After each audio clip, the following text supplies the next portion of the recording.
से बाहर निकलना पड़ेगा।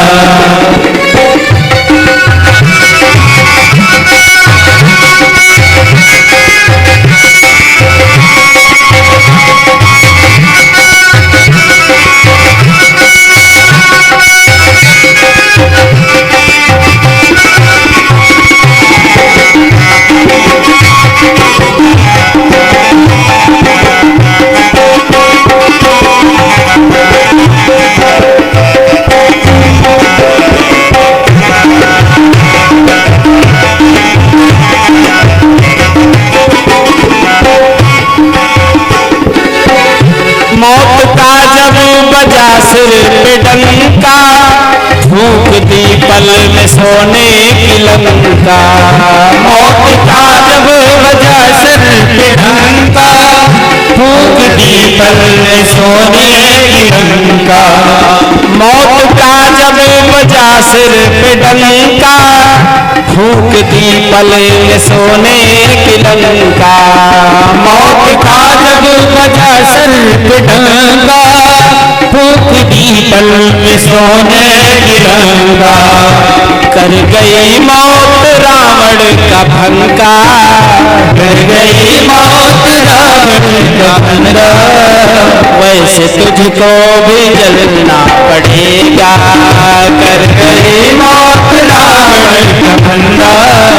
वैसे तुझको भी जलना पड़ेगा। जिंदगी एक किराए का घर है, लेकिन एक दिन बदलना पड़ेगा। जिंदगी एक किराए का घर है, एक न एक दिन बदलना पड़ेगा।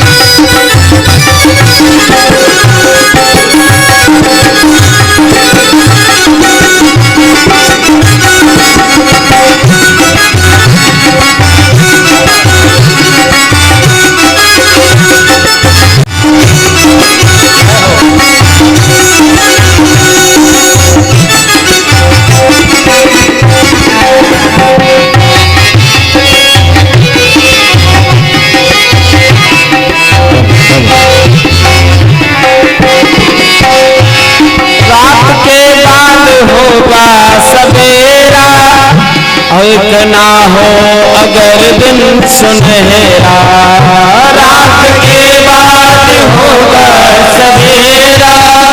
देखना हो अगर दिन सुनहरा, रात के बाद होगा अंधेरा। देखना होगा दिन में सवेरा। पाँव फूलों में रखने से पहले, पाँव फूलों में रखने से पहले, तुझको कांटों पे चलना पड़ेगा। पाँव फूलों में रखने से पहले, तुमको कांटों में चलना पड़ेगा। जिंदगी एक किराए का घर है, एक न एक दिन बदलना पड़ेगा। जिंदगी एक किराए का घर है, एक न एक दिन बदलना पड़ेगा।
का सपना ढूंढ ले तू अभी राम अपना। ये जवानी है 2 दिन का सपना बोल ले लो अभी राम अपना। ये जवानी है 2 दिन का सपना ढूंढ ले अभी राम तू अपना। ये जवानी अगर ढल गई तो ये जवानी अगर ढल गई तो उम्र भर हाथ मलना पड़ेगा। ये जवानी अगर ढल गई तो उम्र भर हाथ मलना पड़ेगा। जिंदगी अगर किराए का घर है एक दिन बदलना पड़ेगा। जिंदगी किराए का घर है एक दिन बदलना पड़ेगा।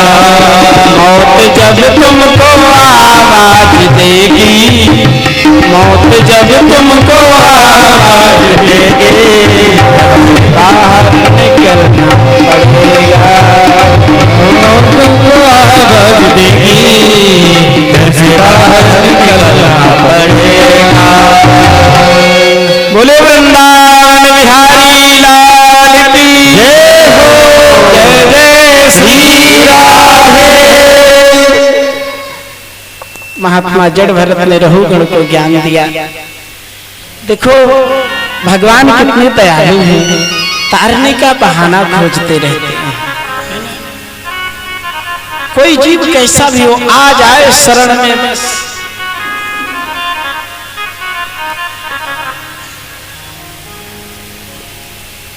हरिओम। आपने नाम सुना होगा एक भक्त का सदन कसाई, नाम सुना है ना? भक्त सदन, इनका जन्म कसाई के घर में हुआ था।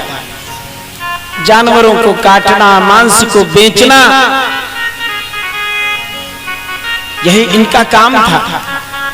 एक बार क्या हुआ, इनके घर में कुछ लोग आए थे।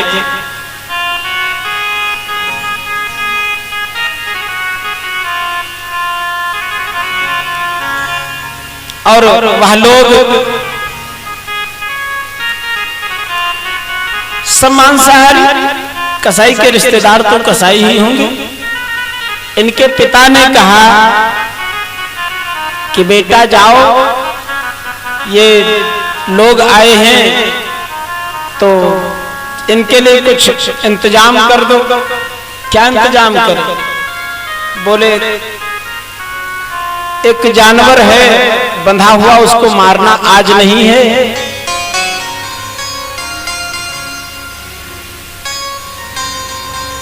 उसको कल मारेंगे, इसलिए आज जाओ उसका पांव काट दो और पांव काट करके जितना मांस निकले निकाल करके ले आओ। ये चाकू लेकर के गए, उसको उसका पांव काटने के लिए वो जानवर हंसने लगा। हंसने लगा तो ये जो सदन है ये कहने लगे हंस क्यों रहे हो, हंसने का इसमें क्या कारण है, हम तो आए हैं तुमको मारने के लिए। तो उसने कहा कि पिछले जन्म में मैं कसाई था और तुम्हारा बाप वो जानवर था, मैंने उसको काटा था, अब देखो मैं जानवर बना हूं, वो कसाई बना है, उसे भी मुझे मारना चाहिए। ऐसा कई जन्मों से हम लोगों का ये बदला होता आ रहा है। तो अब इसने नया नियम बना दिया कि हमारा पांव काट के ले जाओ तो मैं तड़प तड़प करके मरूंगा। तो मैं हंस इसलिए रहा हूं कि मैं भी इसी प्रकार से मारूंगा। यह सुन करके सदन के हाथ से वो चाकू छूट गया और कहने लगे क्या हम जैसे तुमको मारेंगे तो हम जानवर बनेंगे, फिर तुम कसाई बनोगे, तुम हमको मारोगे? कहा हाँ बच्चा, ये तो होता चला आया है। पता है लोग जिन जानवरों को मारते हैं, काटते हैं ना, वो जानवर मरते समय मन में क्या सोचता है कि अगर मैं इंसान होता तो मैं भी तुम्हें ऐसे ही काट के रख देता। तो उस समय जो उसके हृदय से आह निकलती है, जो व्याकुलता भरी आह होती है, वो काटने वाले के जितने सुख होते हैं, जितना भाग्य होता है, वह सब जल करके उस आह में नष्ट हो जाता है। वही जीवात्मा तुम्हारे बाल बच्चे के रूप में आकर के पैदा हो जाती है और फिर बर्बाद करके छोड़ती है। ऐसी औलाद हो जाती है।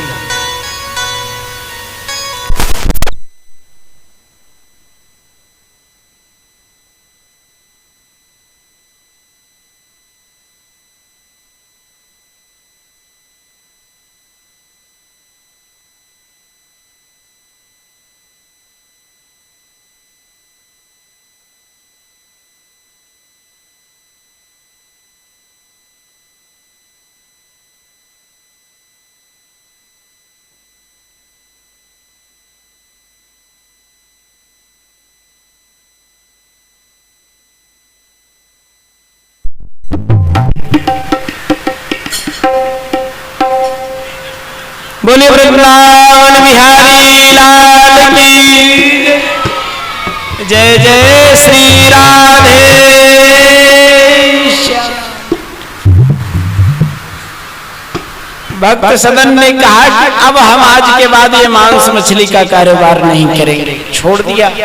उनके बाप ने कहा, रे कसाई का बेटा है, ये नहीं करेगा तो क्या करेगा, मर जाएगा भूखो, ये करना पड़ेगा।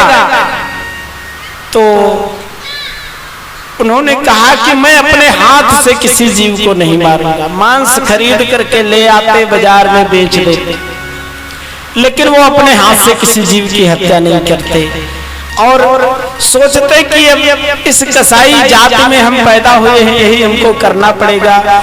लेकिन हे प्रभु, हमारा उद्धार कैसे होगा? भगवान से प्रार्थना करते हैं और नाम संकीर्तन करते हैं, श्री कृष्ण गोविंद हरे मुरारी, हे नाथ नारायण वासुदेव, संकीर्तन करते रहते हैं।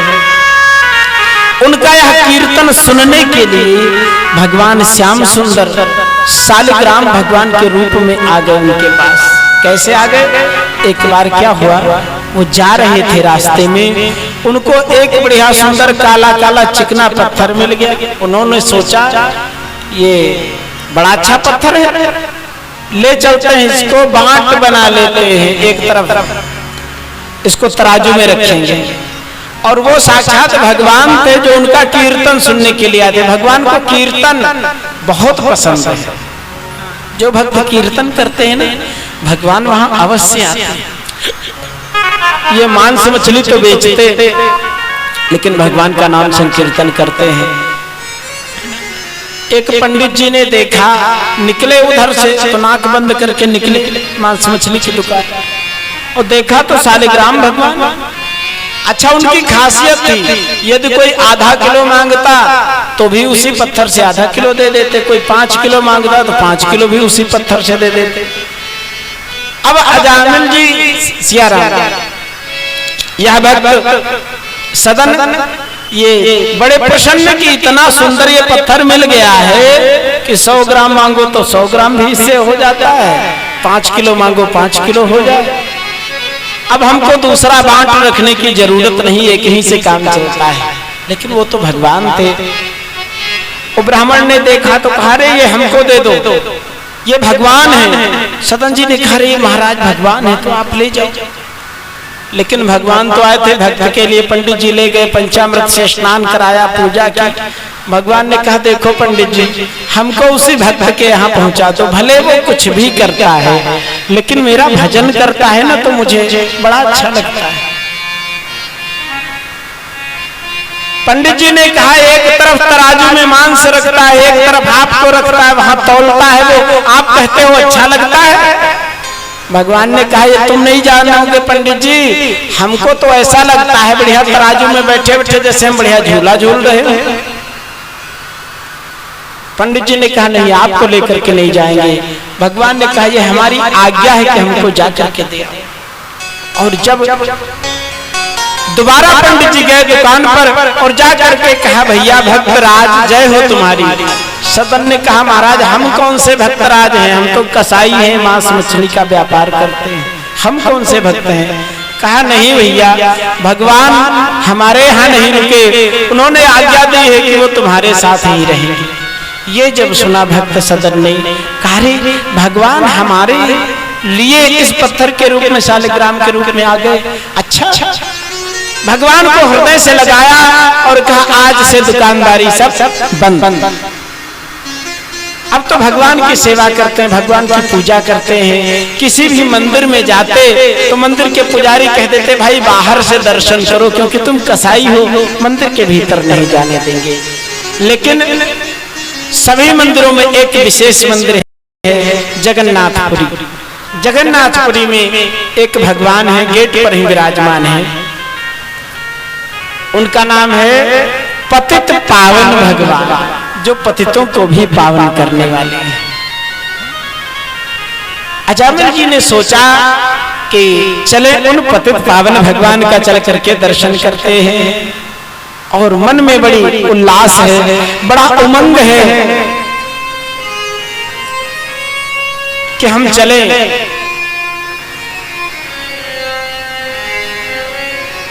देखो ये शरीर मिला है तो कभी भगवान की यात्रा करो, कभी तीर्थ जाओ, धाम जाओ, है ना। एक बार ये दुनिया देख लो कैसी है, बार बार मनुष्य का शरीर मिलेगा कि नहीं मिलेगा कोई पता नहीं। इसलिए सैर कर दुनिया की गाफिल जिंदगानी फिर कहाँ, और जिंदगानी कर रही तो नौजवानी फिर कहाँ। जवानी में ही भजन पूजन तीर्थ दर्शन कर लेना चाहिए। अब बुढ़ापे में आंख में जब चश्मा आ जाएगा तो जाके भगवान का दर्शन फिर क्या करोगे। अभी जब तक बढ़िया शरीर स्वस्थ है तब तक ही सारी यात्रा कर लेनी चाहिए। अंत समय में केवल फिर पछताना ही शेष रह जाता है और कुछ जीवन में बचता नहीं। भक्त यह सदन भगवान का दर्शन करने के लिए चले और ऐसे चले कीर्तन करते हुए तीर्थ यात्रा करते हैं, संतों के समाज में जा रहे हैं। दिन भर चलते हैं, जहां शाम हो जाती है रुक जाते हैं। और एक बार एक गांव के बाहर बड़ी सुंदर हवेली बनी हुई थी। उस हवेली के बाहर एक बढ़िया बाग जैसा था, कुआं था। वहीं पर भक्त सदन रुक गए तो उस हवेली में रहने वाली जो मालकिन थी वो उतर करके आई और कहा कि भैया कहाँ जाओगे आप। तो कहा हम जगन्नाथपुरी को जा रहे हैं भगवान का दर्शन करने के लिए। कहा ठीक है आज यहीं रुक जाओ। खाने पीने की आटा भाटा की व्यवस्था कर दी और कहा यहीं भोजन बना लो, विश्राम करो। भक्त सदन ने भोजन बनाया, अपने भगवान को भोग लगाया और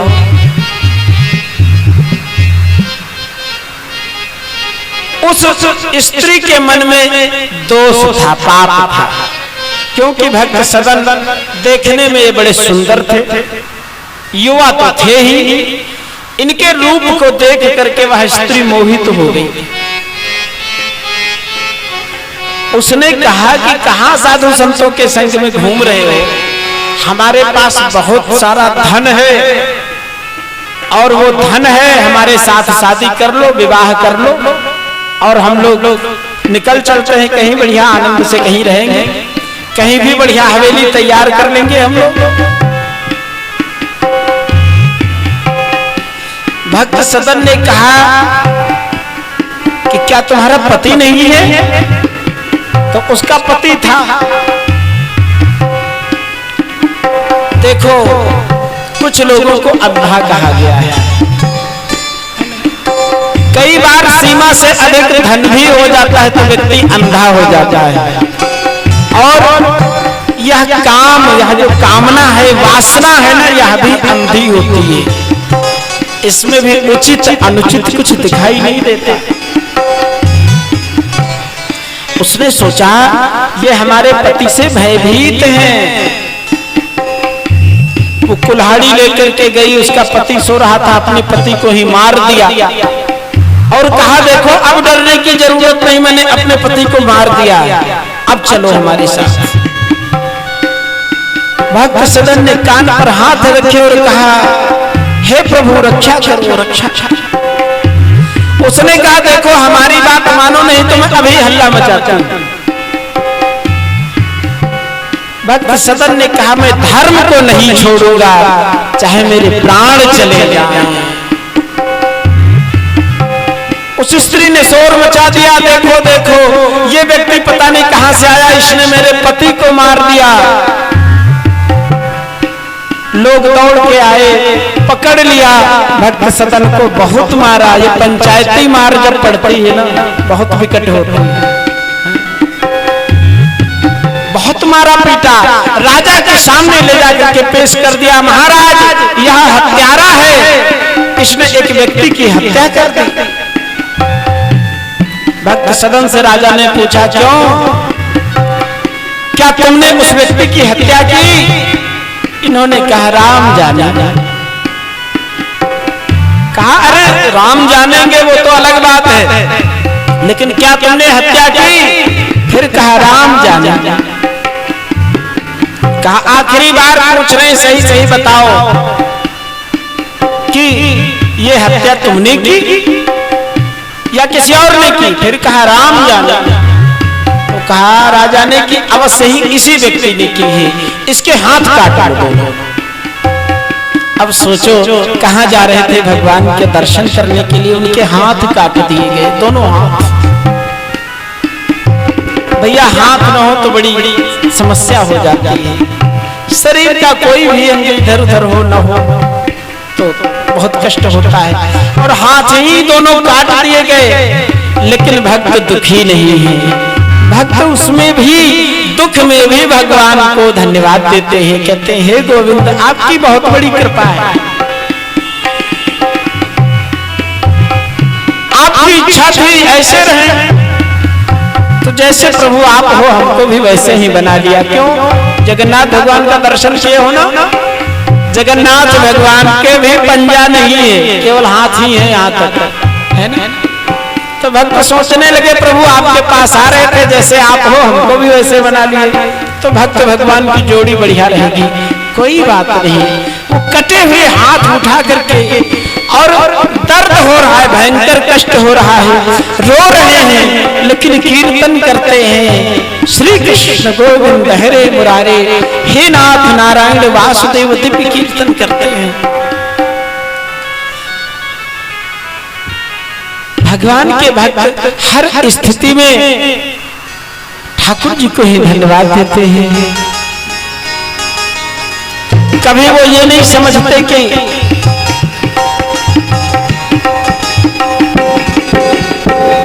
हमारे साथ इतनी बड़ी घटना हो गई, हाथ काट दिए गए, अब हम भगवान का भजन करके क्या करेंगे? नहीं, फिर भी भगवान का भजन करते हैं।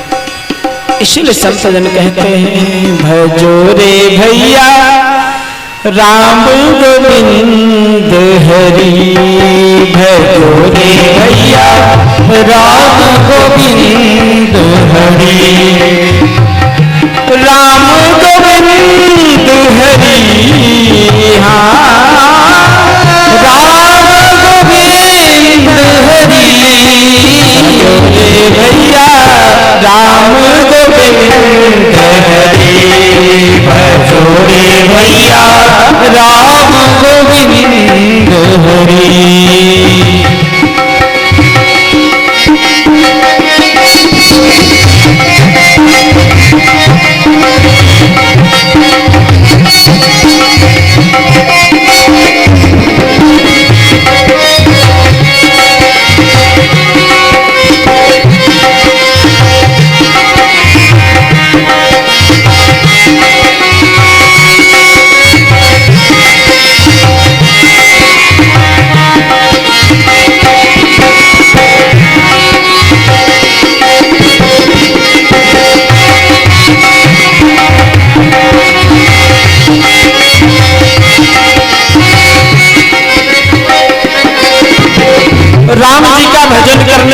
खर्चा नहीं लगता है। जब तप साधन नहीं कछु लागत, जब तप साधन नहीं कछु लागत, जब तप साधन नहीं कछु लागत, जब तप साधन नहीं कछु लागत, खर्चत नहीं गठरी, हाँ खर्चत नहीं गठरी, भजोरे भैया राम गोविंद हरि, भजोरे भैया राम गोविंद हरि। हाँ राम गोविंद हरि, हाँ राम गोविंद हरि, भजोरे भैया राम गोविंद हरि, भजोरे भैया राम गोविंद हरि।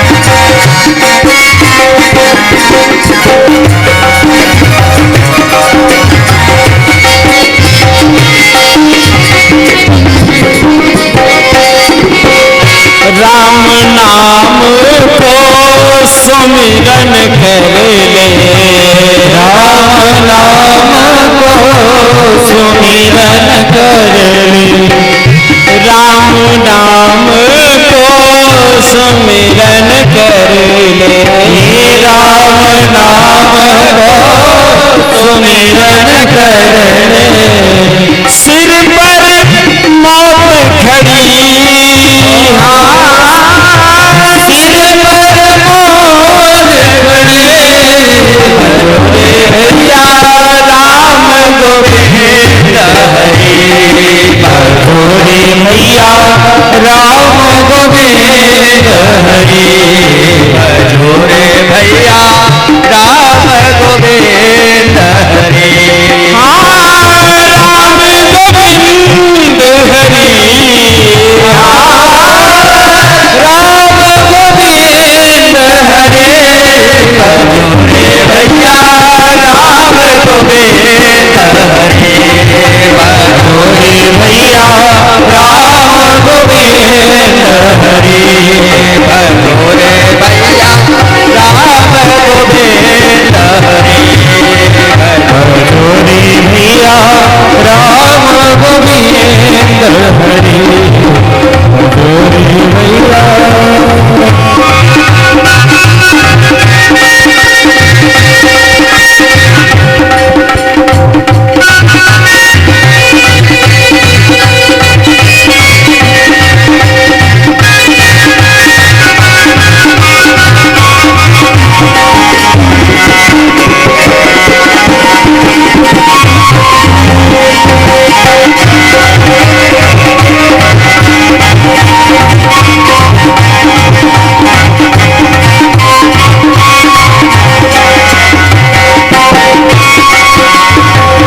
कहत कबीर राम नहीं जामुख, कहत कबीर राम नहीं जामुख, तामुख तूल पड़ी,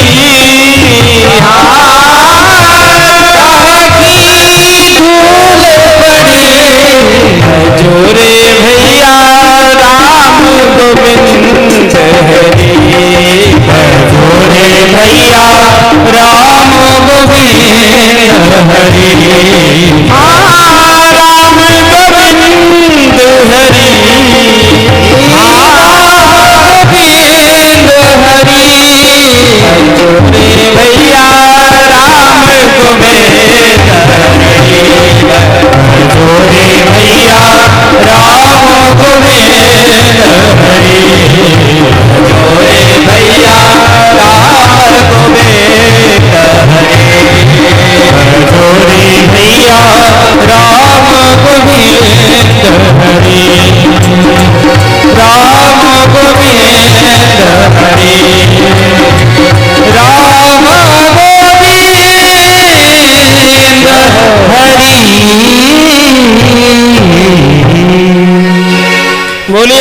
भरवत्सल भगवान की जय जय श्री राधे। हमारे भाइयों में तो बढ़िया हाथ उठा देते हैं, इधर थोड़ी कंजूसी हो जाती है। कोई बात नहीं, बोले वृंदावन बिहारी लाल की जय जय श्री राधे। भक्त जो होते हैं कभी शिकायत नहीं करते, ये सुख भी तुम्हारे हैं ये दुख भी तुम्हारे हैं, मैं छोड़ूं किसे प्यारे, ये दोनों ही तुम्हारे हैं, दोनों आपने दिए हैं। सुख दिया तो आपका प्रसाद है और दुख दिया तो अरे कोई आकर के माला पहनावे तो राम जी की कृपा है, और कोई नीचे खड़ा होकर के गाली देने लगे तो वो अरे वो भी राम जी की कृपा है। क्यों भगवान परीक्षा क्यों लेते हैं? आप यदि कोई मिट्टी का घड़ा भी खरीदने जाते हो 10-5 रुपए का 20 रुपए का, तो भी ठोंक बजा करके देख लेते हो, और भगवान जिस पर कृपा करेंगे तो वो भी तो ठोंक बजा के देखेंगे कहीं फूटा घड़ा तो नहीं है कि जो रखें सो निकल जाए बह जाए।